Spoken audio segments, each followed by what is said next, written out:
கிறிஸ்துவுக்குள் அன்பானவர்களே, ஆண்டவருடைய வசனம் சொல்லுகிறது, சத்தியத்தையும் அறிவீர்கள், சத்தியம் உங்களை விடுதலையாக்கும்.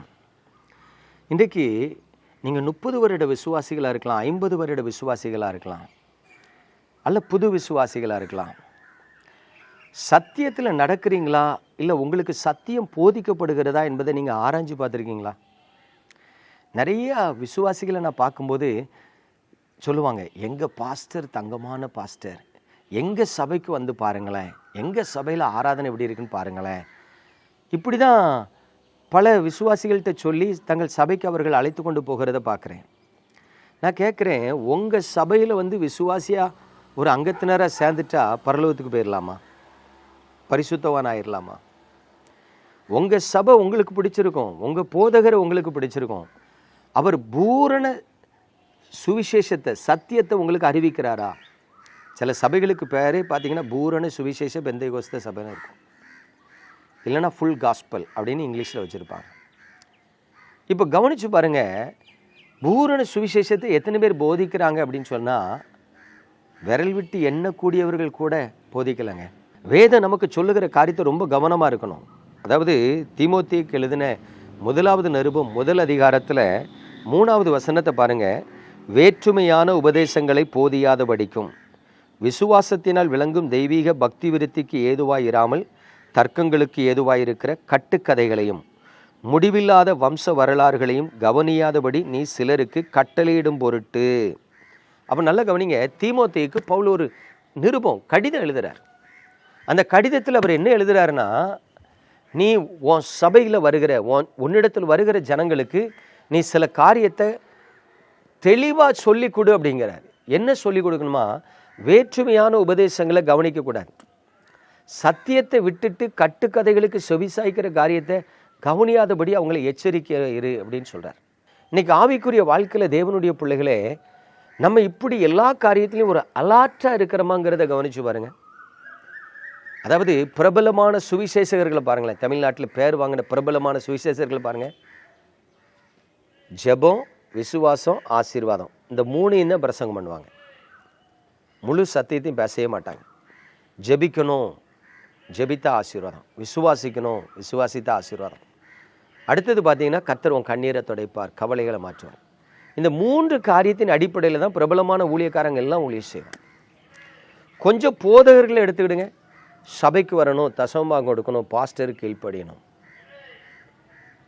கொஞ்சம் சபை ஒழுங்கை விட்டுறக்கூடாது, சபை ஆராதனை விட்டுறக்கூடாது, சபை சபை சபைன்னு சபைக்கு தான் போகணும்.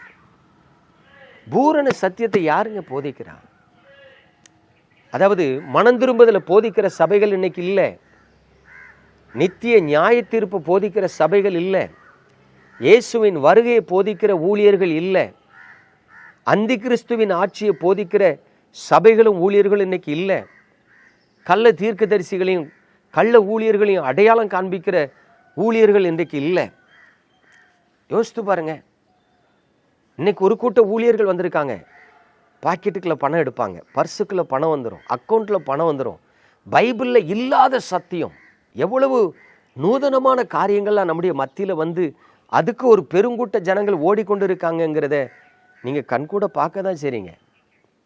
நான் சிறுபிள்ளையாக இருக்கிற காலத்தில் பார்த்தீங்கன்னா, வருஷந்தோறும் வேளாங்கண்ணிக்கு டூர் கூட்டிகிட்டு போவாங்க. இங்கே ஒரு அண்ணன் உண்டு, அவர் சீட்டு பிரிப்பார், ஒரு வீட்டுக்கு மாதம் 10 ரூபா 20 ரூபான்னு சீட்டு பிரிப்பார். நான் சொல்கிறது 1985 90 நடந்த காரியத்தை சொல்கிறேன். ஒரு வருஷம் ஆன உடனே அவர் ஒரு 1000 ரூபா 1500 ரூபா ஒரு குடும்பத்துக்கு பிரிச்சிருப்பார். பிரித்து பார்த்தீங்கன்னா டூர் கூப்பிட்டு போவார் வேளாங்கண்ணிக்கு. அப்போ நான் சிறுபிள்ளையாக இருக்கும்போது எங்கள் பாட்டி தாத்தாலாம் சொல்லுவாங்க, வேளாங்கண்ணியில் போய் மொட்டை போட்டுட்டு வந்தால் என்ன கஷ்டனாலும் மாறிடுமா, வேளாங்கண்ணியில் போய் ஜோமனிட்டு வந்தாச்சுன்னா நம்ம ஜெபம்லாம் கேட்கப்படுமா. அன்னைக்கு இருந்த தாத்தா பாட்டி காலத்தில், படிப்பறிவு இல்லாதவங்க காலத்தில், நானும் சிறுபிள்ளையாக இருந்த காலத்தில் எனக்கும் அப்போ நம்மளும் வேளாங்கண்ணிக்கு போகலாமோ, நம்மளும் வேளாங்கண்ணியில் போய் ஜோமன்னா என்ன நாளும் கிடைக்குமாமே அப்படின்னு ஆசைப்பட்டிருக்கேன். ஆனால் நான் +2 படிக்கிற வரைக்கும் அங்கே போகிறதுக்கு தேவன் எனக்கு அனுமதிக்கவே இல்லை. நான் +2 படித்து முடித்தோடனே ரட்சிக்கப்பட்டுட்டேன். ரட்சிக்கப்பட்ட பிறகு எனக்கு கண் திறக்கப்பட்ட பிறகு வேதத்தை வாசிக்க ஆரம்பித்தேன்னா, விக்கிரக ஆராதனை தேவனுக்கு விரோதமான பகை, அது தெய்வ வழிபாடு இல்லை, அது மனுஷ வழிபாடு. வேளாங்கண்ணியில் யார் இருக்கிறாங்க? மாதா. மாதா யார்? இயேசுவின் தாய். இயேசுவின் தாயாகிய மாதா யாரு? ஒரு மனுஷி, உங்களைப் போல என்னை போல ஒரு மனுஷி. அப்பா மனுஷர்கிட்ட போய் யாரு விண்ணப்பம் பண்ணுவா?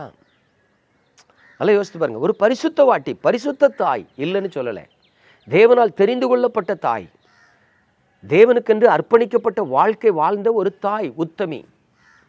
ஆனா அவங்க யாரு? மனுஷி. இப்ப இந்த சத்தியத்தை அறிஞ்ச பிறகு நான் அங்கே திருத்துறைப்பூண்டிக்கு, வேளாங்கண்ணிக்கு, நாகப்பட்டினத்துக்கெலாம் ஊழியத்துக்கு போயிருக்கிறேன். ஒரு நாள் அங்கே போகணும்னு தோணதில்லை. நல்லா கவனிச்சு பாருங்க. இன்றைக்கு இந்த வேற்றுமையான உபதேசங்களை அடையாளப்படுத்தி போதிக்கிற ஊழியர்கள் இருக்காங்களான்னு பாருங்க. இல்லைங்க. அதாவது யார் எதையும் பேசிட்டு போட்டு நம்ம வேலையை பார்ப்போம். சகல சத்தியத்தையும் ஜனங்களுக்கு சொல்லி கொடுக்கிற ஊழியர்கள் இந்த நாட்களில் இல்லைன்னு நான் சொல்லுவேன். இல்லைன்னு சொல்லுவேன். பிரபலமான பாஸ்டர்கள்லாம் சொல்கிறாங்க, சபையை விட்டு போயிடாதீங்க, வஞ்சிக்கப்பட்டுருவீங்க, சபையை விட்டு போயிடாதீங்க, ஒரே உபதேசத்தில் நிலைத்திருங்க. ஏன்னா சபைக்கு வர விசுவாசிகளை அவங்க தக்க வைக்கணுங்கிற எண்ணம் தான்.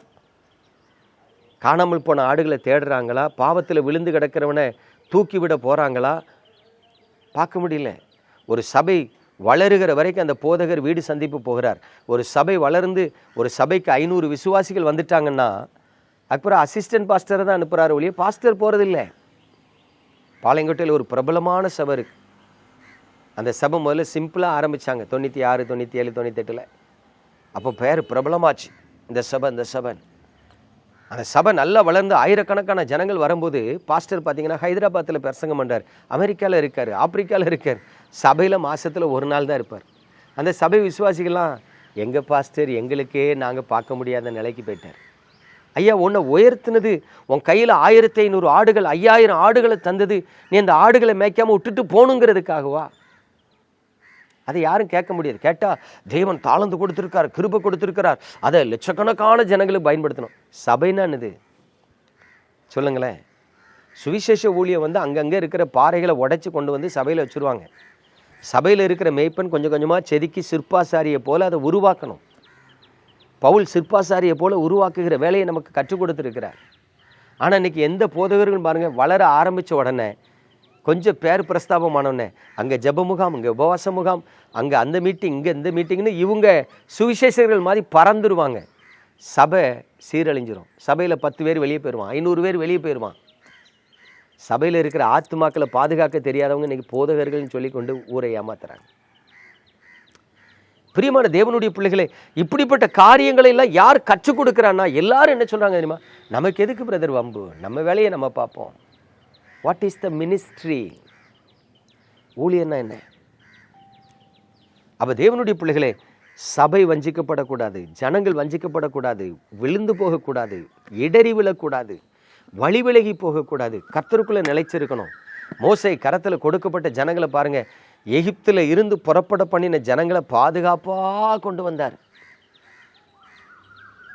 பாதுகாப்பாக நடத்திட்டு வர்றார். அந்த சபைக்குள்ள கலகம் உண்டு பண்ணுற மக்கள் இருக்காங்க. மோசைக்கு விரோதமாய் ஒரு கூட்ட ஜனங்களை எழுப்புறதுக்கு கொஞ்சம் பிரயாசப்பட்டாங்க. அவங்கள கர்த்தருடைய கிருபையில் தட்டி தூக்கி தூர போட்டுட்டு சபையை பாதுகாப்பாக நடத்திட்டு போகிறார். சபைக்குள்ள எவ்வளோ பிரச்சனைகள் வரும். அப்போ இதெல்லாம் மேனேஜ் பண்ணுறதுக்கு கிருபை, ஜெபம், அர்ப்பணிப்பு நமக்கு வேணும். பிரியமான தேவனுடைய பிள்ளைகளே, இன்னைக்கு உங்கள் விசுவாச வாழ்க்கையில் நீங்கள் பலவிதமான போராட்டங்களை சந்திக்கலாம். ஆனால் வேற்றுமையான உபதேசங்களை கவனிக்கக்கூடாது, கட்டுக்கதைகளுக்கு செவி கொடுக்கக்கூடாது, விசுவாசத்தை விட்டு வழிவு போகக்கூடிய காரியங்களுக்கு முக்கியத்துவம் கொடுக்கக்கூடாது. ரொம்ப கவனமாக இருந்து உங்களை காத்துக்கொண்டாதான் அழைத்த அழைப்பில் நிலைத்திருந்து தேவ நாமத்தை மகிமைப்படுத்த முடியும், தேவ ராஜ்யத்தை சுதந்திரிக்க முடியும். கர்த்தருடைய நாமத்தில் அன்பாக கேட்டுக்கொள்கிறேன், கொஞ்சம் கவனமாக இருங்க. நீங்கள் எந்த சபைக்கு போகிறீங்க? சத்தியத்தை போதிக்கிற சபைக்கு போகிறீங்களா, இல்லை பேர் வாங்கின சபைக்கு போகிறீங்களாங்கிறத பார்த்துக்கொள்ளுங்க. உங்கள் ஓட்டம் எப்படி இருக்குது, உங்கள் விசுவாசம் எப்படி இருக்குது, உங்கள் ஜெப வாழ்க்கை எப்படி இருக்குது, உங்களுக்கு ஆலோசனை கொடுக்குறவங்க வேதத்தின் அடிப்படையில் ஆலோசனை கொடுக்குறாங்களா, இதெல்லாம் பார்த்து நடங்க. அப்பொழுது கர்த்தருக்குள் பலப்பட்டு வளருவீர்கள். நம்ம ஜெபிப்போமா? எங்கள் அன்பின் பரலோக தகப்பனே, ஆசீர்வதிக்கப்பட்ட அந்த காலை வேளையில் உமது கிருபையுள்ள கரத்தில் உமது பிள்ளைகளை தருகிறேன். ஆண்டவரே, நீர் உமது பிள்ளைகளை ஆசீர்வதித்து வருகிறீர், பாதுகாத்து வருகிறீர், நடத்துகிறீர். ஒருவராகிலும் வஞ்சிக்கப்படாதபடி உம்முடைய கிருபை அவர்களை தாங்கட்டும், நடத்தி ஆசீர்வதிக்கட்டும் என்று ஜெபிக்கிறேன். எத்தனையோ ஆடுகளை வஞ்சிக்கிற ஓநாய் கூட்டங்கள் இருக்கிறது, அவைகளுக்கும் உமது பிள்ளைகள் தப்பி நடக்க கிருபை செய்யும். இயேசு கிறிஸ்துவின் நாமத்தில் பிதாவே, ஆமென்.